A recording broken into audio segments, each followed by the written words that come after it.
Abdulaziz Baca. Makib Adnan Sakit. Ahmad Taufik Ahmad Mamun Alvin Nur Alvin Dwi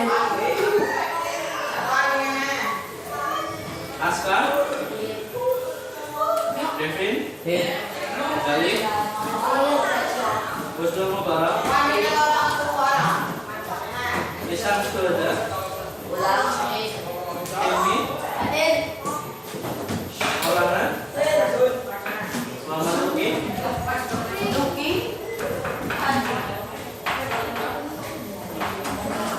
Muhammad Aska Muhammad Fakih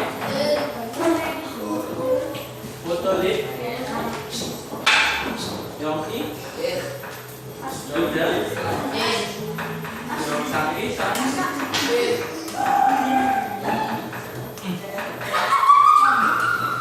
ya. Untuk minggu kemarin materinya sistem komputer ya, masih ingat apa aja? Sistem operasi komputer apa aja?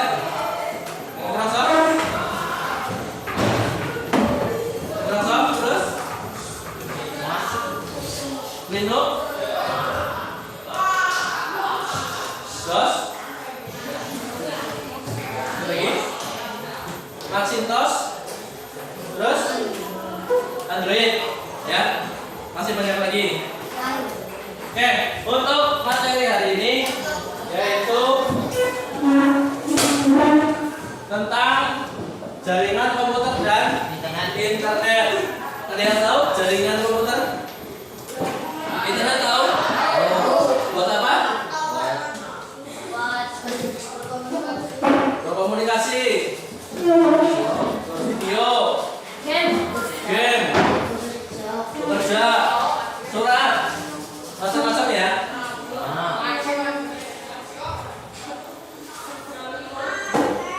Internet dan jaringan komputer. Mengenal internet. Peran internet begitu besar dalam kehidupan kita.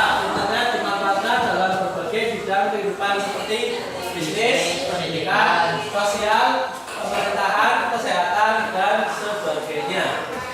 Internet berasal dari kata interconnected networking, yang artinya jaringan komputer yang saling terkoneksi. Komputer terhubung satu sama lain dalam suatu jaringan yang sangat besar. Kemampuan internet dalam hal komunikasi dan akses informasi membuatnya sebagai sumber data dan informasi serta sarana komunikasi. Internet menjadi salah satu pemicu terjadinya globalisasi karena telah menghilangnya batas-batas negara.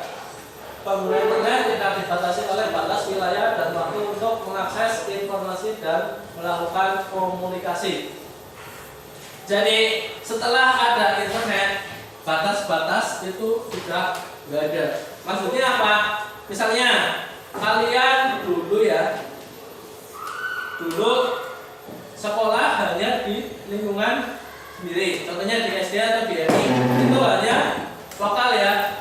Ada nggak teman kalian yang dari luar desa? Enggak ya, rata-rata dari satu desa. Tapi kalau kalian sudah masuk SMP, MTS, itu kan temannya banyak, jaringannya banyak. Nah, kalian dulu pas lagi di SD, tahu nggak informasi dari desa yang lain? Enggak kan?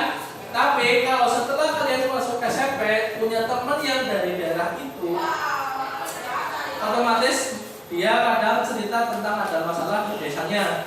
Otomatis kalian tahu. Nah, ini yang maksudnya yang namanya internet, hubungan antara orang dan orang menggunakan jaringan. Itu namanya internet. Bahasa gampangnya seperti itu.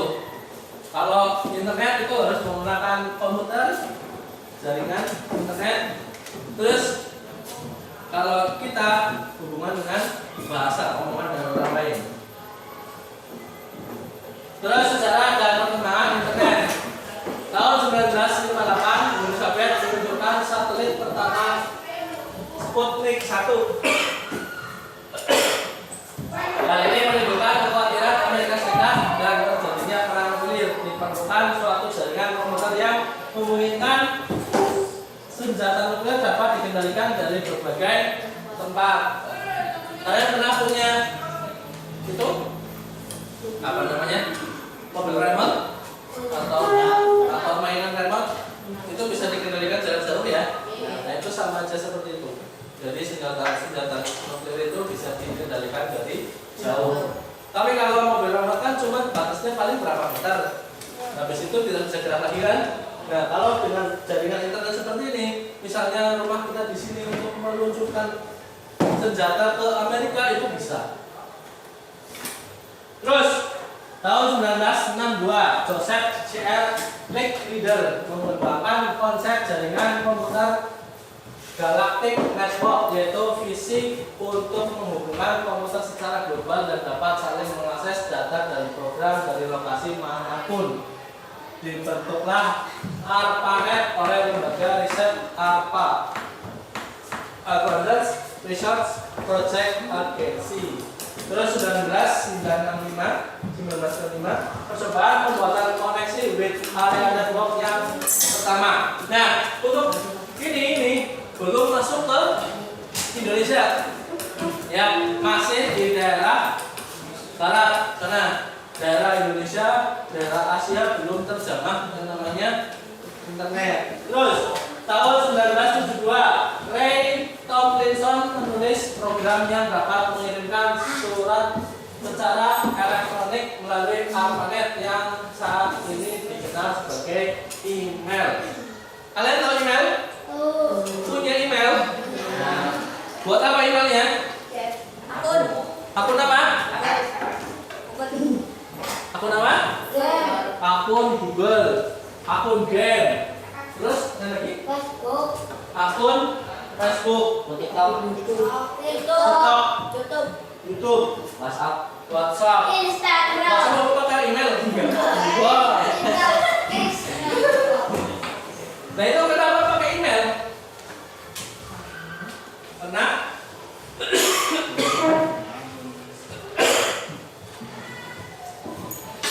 email itu adalah alat untuk penyampaian pesan. Ya, ibaratnya kalian kantor pos, kalian sebagai penerima pesan. Nah, kenapa email itu dijadikan akun-akun dari aplikasi tersebut? Itu karena dari aplikasi misalnya Facebook, ya. Misalnya kalian daftar, otomatis kan kalian harus menerima kode OTP, ya, atau keamanan. Kadang ada itu seperti itu, Pak. Misalnya daftar game itu harus ada kode keamanannya. Harus memasukkan ya lewat email atau lewat Facebook atau lewat WhatsApp seperti itu ya, nomor telepon. Nah itu untuk seperti itu. Terus misalnya di Facebook ada pemberitahuan tentang apa, nanti dikirimnya ke email. Ibaratnya email itu alamat kalian. Terus tahun 1973 dikembangkan protokol TCP atau IP yang memungkinkan dua jaringan komputer berinterkoneksi. Jadi antara komputer satu dan komputer lain itu bisa berbagi, ibaratnya seperti pakai Bluetooth seperti itu. Tapi ini namanya internet. Terus tahun 1986 internet digunakan secara terbuka untuk umum. Berarti tahun ini 1986 internet itu sudah dibuka secara umum untuk masyarakat umum. Terus tahun 1969 jumlah jaringan yang tergabung ke internet berkembang dengan pesat. Terus tahun 1990 ARPANET resmi ditutup dan digantikan dengan jaringan NSP/NET dengan kecepatan yang lebih memadai. Terus tahun 1993 dikembangkan aplikasi browsing yang disebut Mosaic. Sekarang aplikasi browser, ada yang tahu? Aplikasi browser itu aplikasi yang digunakan untuk mencari informasi, kayak Google Chrome. Terus ada lagi selain Google Chrome? Ada yang tahu Mozilla? Tahu Mozilla? Nggak tahu. Terus Opera Mini atau Microsoft Bing. Nah, itu aplikasi-aplikasi yang digunakan untuk mencari data. Terus tahun 1995 pengguna internet di Indonesia mencapai 10.000 orang. Ini tahun 1995 pengguna internet di Indonesia mencapai 10.000 orang. Ya, padahal Indonesia penduduknya ada berapa? 100, kira-kira 135 juta penduduk Indonesia. Berarti hanya baru 10.000. Berarti internet dulu hanya digunakan oleh orang-orang penting. Contohnya orang-orang kaya yang untuk bisnis, contohnya pemerintahan. Hanya baru 10.000. Yang lain belum tahu yang namanya internet.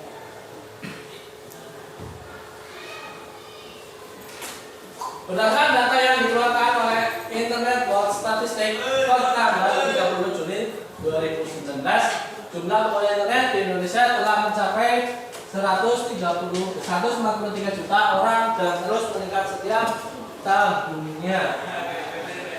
2019 tadi tahun 1995. Berarti jarak antara 1995 sampai 2019 sekitar berapa?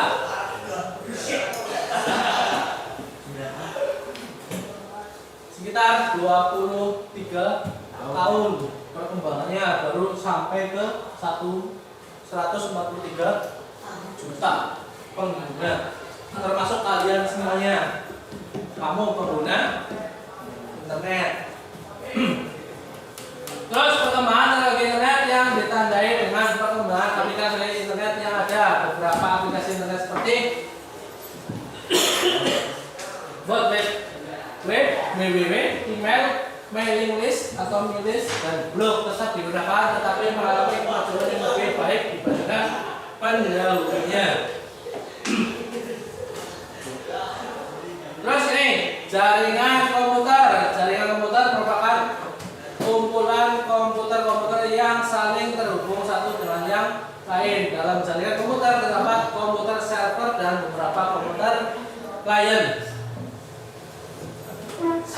Komputer server berfungsi untuk mengatur aliran data dalam jaringan seperti melayani pengiriman dan menerima data serta menyediakan sumber daya yang dibutuhkan komputer klien.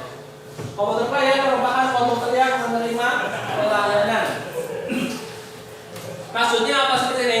Maksudnya kalian satu kelas ya, satu kelas. Ada ketua kelasnya? Ada. Contohnya ketua kelasnya dikasih buku LKS sama wali kelas. Ya. Nah, ketua kelas ini itu ibaratnya sebagai server atau pengumpul. Nanti kalau mau dibagi ke teman-teman kalian itu namanya klien, ya, atau pengguna. Jadi nanti komputer server ini sebagai pengumpul atau ketuanya, nah nanti dibagi-bagi ke penggunanya atau teman sekelasnya. Ini ilustrasi jaringan komputer yang terdiri atas komputer serta dan server dan komputer klien. Jadi ini ada komputer pusat, terus nanti dibagi-bagi menjadi komputer klien. Beberapa manfaat adanya jaringan komputer: membagi sumber daya, realitas tinggi, menghemat uang sebagai sarana komunikasi. Contohnya,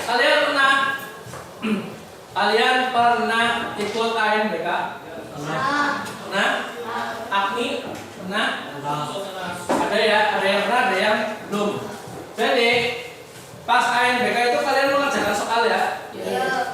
Nah itu kalau kalian tulis, kalau kalian mengerjakan soal di kertas, terus mengumpulkannya ke pengawas ya atau ke guru. Nah, kalau yang namanya ANBK komputer, ujian komputer, nanti hasil kalian kerjakan dikumpulkan di server, dikirim lewat internet seperti itu.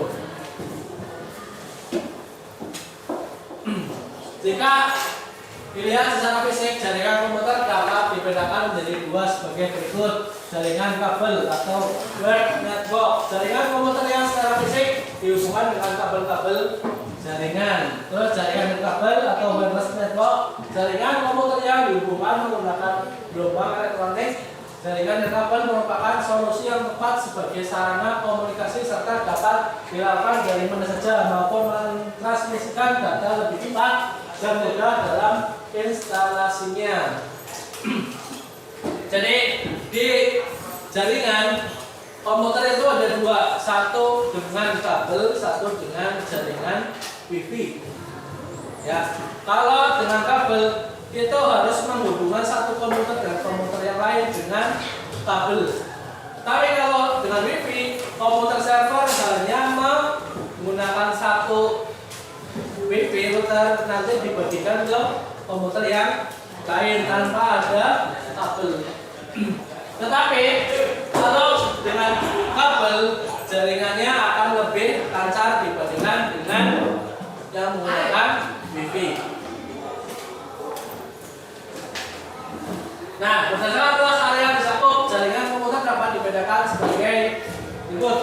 Yang pertama, local area network atau LAN. Jaringannya menghubungkan komputer-komputer yang terdapat dalam satu lokasi, misalnya gedung atau perkantoran.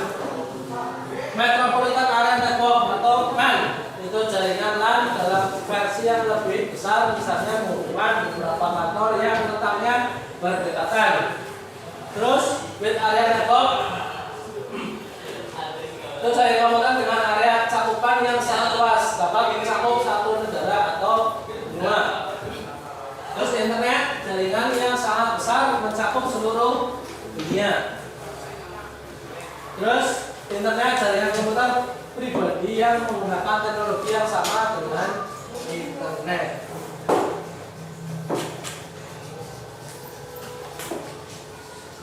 Nah, ini cara-cara menghubungkan komputer ke internet. Pertama, kecepatan akses internet. Dikenal juga dengan istilah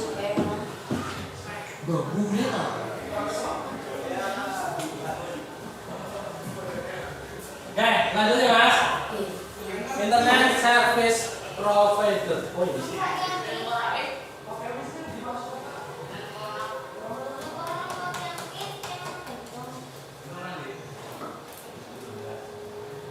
Nah ini, penghubungan komputer ke internet. Pertama, kecepatan akses internet. Dikenal juga dengan istilah kecepatan transfer data, kecepatan koneksi atau lebih dikenal dengan bandwidth. Bandwidth belum ya. Nah, jadi kalau istilah yang namanya kecepatan internet itu dinamakan bandwidth. Besar data yang dilewatkan melalui jaringan diukur dengan satuan bit atau binary digital. Bit merupakan satuan terkecil dari sistem angka biner untuk menyimpan data. Kesatuan kecepatan akses diukur dengan bit per second atau bps. Jika mengenai besarnya data terdapat istilah TB atau terabyte, GB gigabyte. Dengar ya, tahu gigabyte ya? Biasanya itu untuk pakai HP-nya memorinya berapa? 32 GB itu atau 64 GB. Nah itu gigabyte. Terus satuan kecilnya lagi megabyte. Terus kilobyte. Yang terakhir byte, terdiri dari 8 byte. Jika mengenai kecepatan transfer data terdapat istilah Gbps atau gigabyte per second, Mbps megabyte per second, dan kbps kilobyte per second.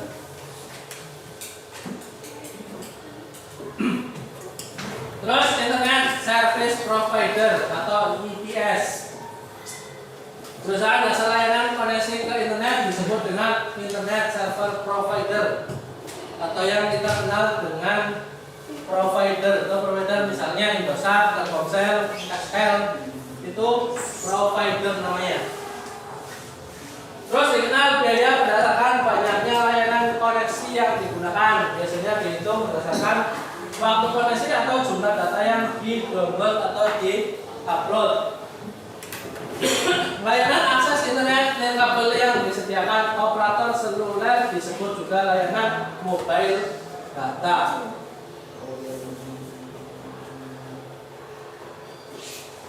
Nah, ini menghubungkan jaringan komputer dengan LAN.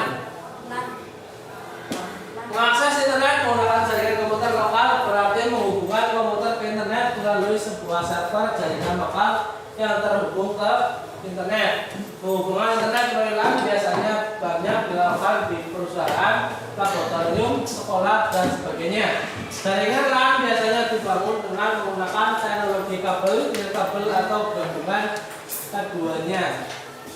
Jadi, misalnya internet terus disambungkan ke satu komputer. Nanti komputer itu dipecah lagi ke berbagai komputer. Misalnya servernya mati, otomatis yang klien-kliennya tidak bisa menggunakan internet kalau menggunakan kabel.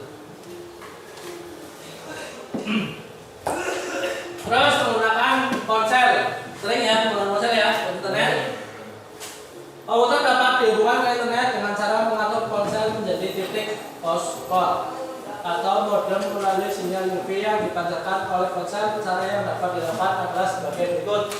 Siapkan ponsel yang telah berlangganan pakai data, salin tombol pengaturan atau setting, kemudian tekan tombol tersebut, pilih koneksi atau connection, dan pilih mobile hotspot atau tethering. Yang suka tethering coba? Tethering teman ya? Bisa ya, bisa menggunakannya ya. Terus klik nama hotspot, ganti nama sesuai diinginkan, klik tombol save hingga nama hotspot akan diganti. Klik password untuk mengatur password, masukkan password yang diinginkan, klik save, tutup, lakukan pengaturan komputer, klik icon WiFi pada taskbar, pilih koneksi WiFi yang ditambahkan dari ponsel, klik tombol connect, masukkan password yang sesuai, klik next, klik benar, maka koneksi ke internet dapat dijalankan sesuatu dapat menjalani internet. Nah, di sini sudah ada yang bisa menghidupkan hotspot. Bisa? Hotspot HP-nya orang tua atau hotspot punya teman bisa? Terus bisa menyambungkan hotspot? Bisa?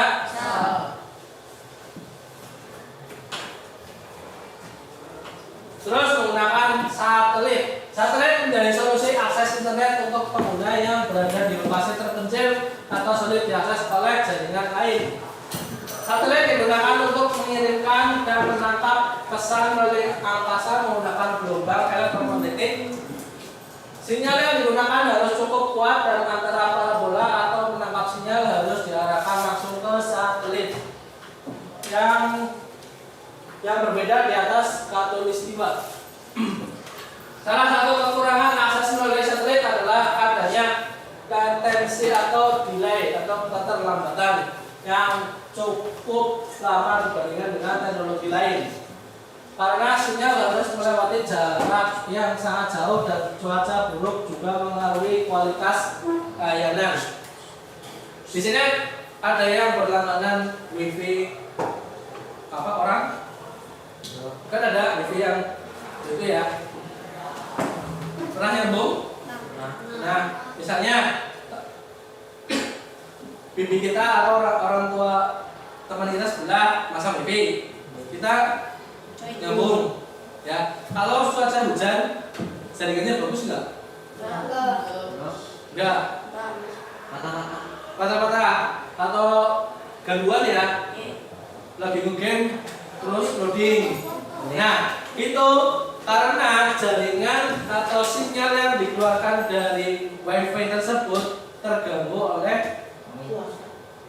oleh bisa oleh angin, bisa oleh air. Karena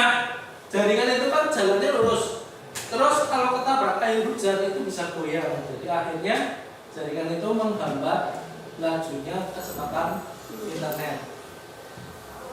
Sama aja misalnya kalian lagi jalan lurus tiba-tiba di depannya dilempari batu, otomatis kan kalian berhenti sebentar atau geser seperti itu kan, atau depannya ada ular kalian tetap maju atau geser kan, seperti itu.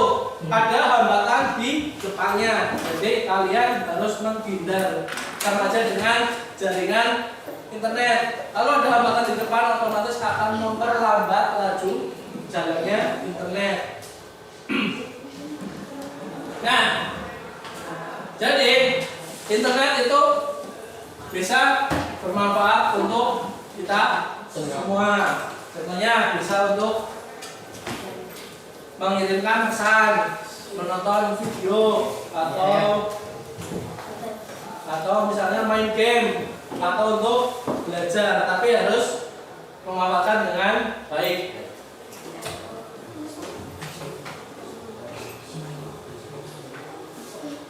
Bagaimana cara kerja internet? Video yang Anda tonton sekarang menempuh jarak ribuan kilo dari pusat data Google untuk menjangkau Anda.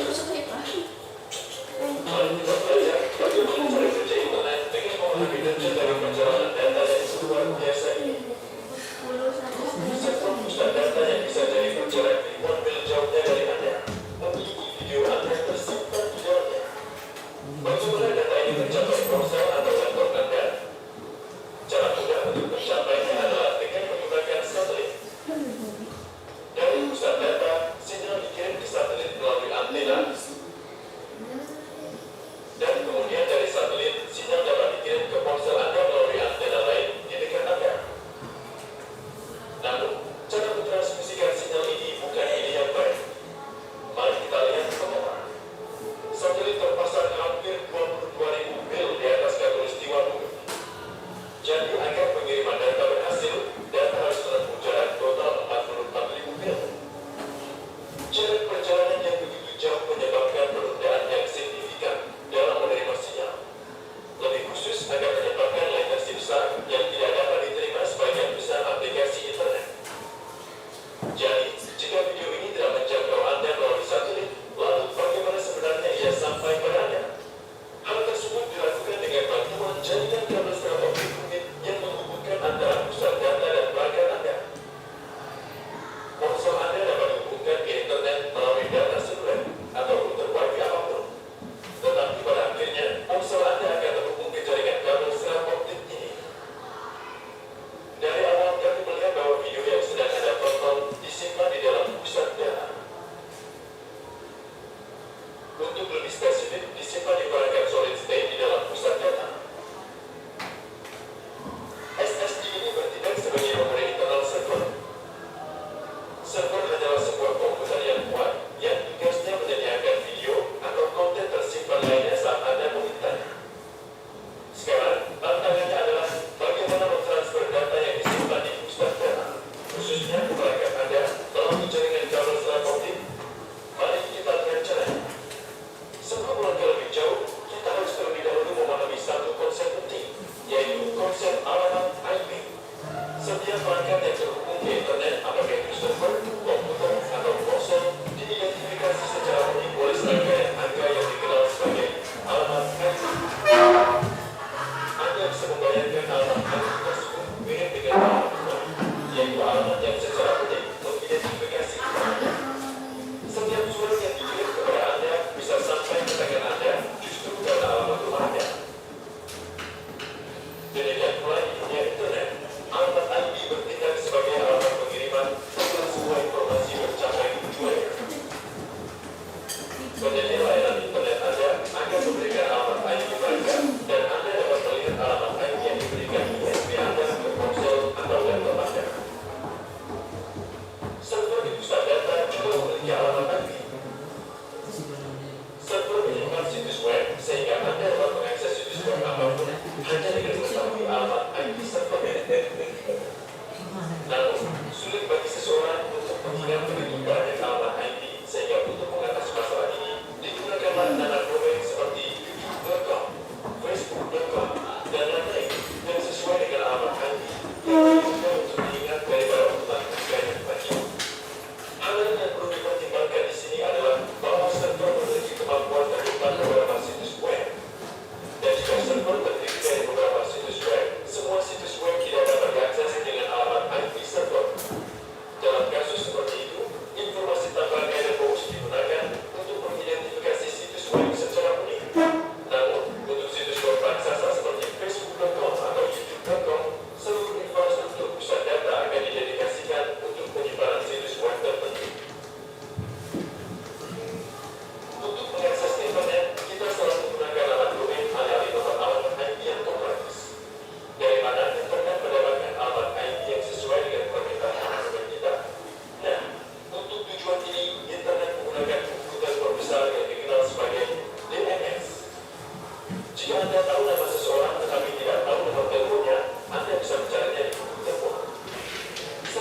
Selama perjalanan, gelombang cahaya sering harus melalui medan yang sulit seperti dalam berbukit atau bawah laut. Ada beberapa perusahaan global yang meletakkan dan memelihara jaringan kabel optik ini. Gambar berikut ini menunjukkan bagaimana peletakan kabel serat optik dilakukan dengan bantuan kapal. Alat bajak dijatuhkan ke dasar laut dari kapal, dan alat bajak ini menciptakan parit di dasar laut untuk memasang kabel serat optik. Faktanya, jaringan kabel serat optik yang rumit ini adalah tulang punggung internet. Kabel serat optik ini membawa cahaya, direntangkan melintasi dasar laut ke depan pintu Anda dan terhubung ke router. Router mengubah sinyal cahaya ini menjadi sinyal listrik. Kabel internet kemudian digunakan untuk mengirimkan sinyal listrik ke laptop Anda. Namun, jika Anda mengakses internet menggunakan data seluler, dari kabel optik, sinyal harus dikirim ke menara sel, dan dari menara sel, sinyal mencapai ponsel Anda dalam bentuk gelombang elektromagnetik. Karena internet adalah jaringan global, penting untuk memiliki organisasi yang mengelola hal-hal seperti penetapan alamat IP, pendaftaran nama domain, dan lain-lain. Ini semua dikelola oleh lembaga bernama ICANN yang berlokasi di Amerika Serikat. Satu hal yang menunjukkan tentang internet adalah efisiensinya dalam mentransmisikan data bila dibandingkan dengan teknologi komunikasi seluler dan darat. Video yang Anda tonton dari pusat data Google ini dikirimkan kepada Anda dalam bentuk kumpulan besar 0 dan 1. Apa yang membuat transfer data di internet menjadi efisien adalah cara 0 dan 1 ini dibagi menjadi potongan-potongan kecil yang dikenal sebagai paket dan dikirim. Mari kita bayangkan aliran 0 dan 1 ini dibagi menjadi beberapa paket oleh server tentang setiap paket terdiri dari 6 bit. Seiring dengan potongan-potongan video, setiap paket juga terdiri dari nomor urut dan alamat IP server dan telepon Anda. Dengan informasi ini, paket diarahkan ke ponsel Anda. Tidak perlu semua paket diarahkan melalui jalur yang sama, dan setiap paket secara mandiri mengambil rute terbaik yang tersedia saat itu. Setelah mencapai ponsel Anda, paket-paket disusun kembali sesuai dengan nomor urutnya. Jika paket gagal mencapai ponsel Anda, pemberitahuan dikirim dari ponsel Anda untuk mengirim ulang paket yang hilang. Sekarang, bandingkan ini dengan jaringan pos berinfrastruktur yang baik, tetapi pelanggan tidak mengikuti aturan dasar alamat tujuan. Dalam skenario ini, surat tidak akan bisa sampai ke tujuan yang benar. Demikian pula internet. Kita menggunakan sesuatu yang disebut protokol untuk pengelolaan aliran paket data yang kompleks ini. Protokol mengatur aturan untuk konversi paket data, lampiran sumber dan alamat tujuan untuk setiap paket, dan aturan untuk router dan lain-lain. Untuk aplikasi yang berbeda, protokol yang digunakan berbeda. Semoga video ini memberi pemahaman yang baik tentang cara kerja internet, lebih khusus tentang perjalanan luar biasa paket data dari pusat data ke ponsel Anda. Mohon jangan lupa untuk berlangganan saluran kami. Terima kasih.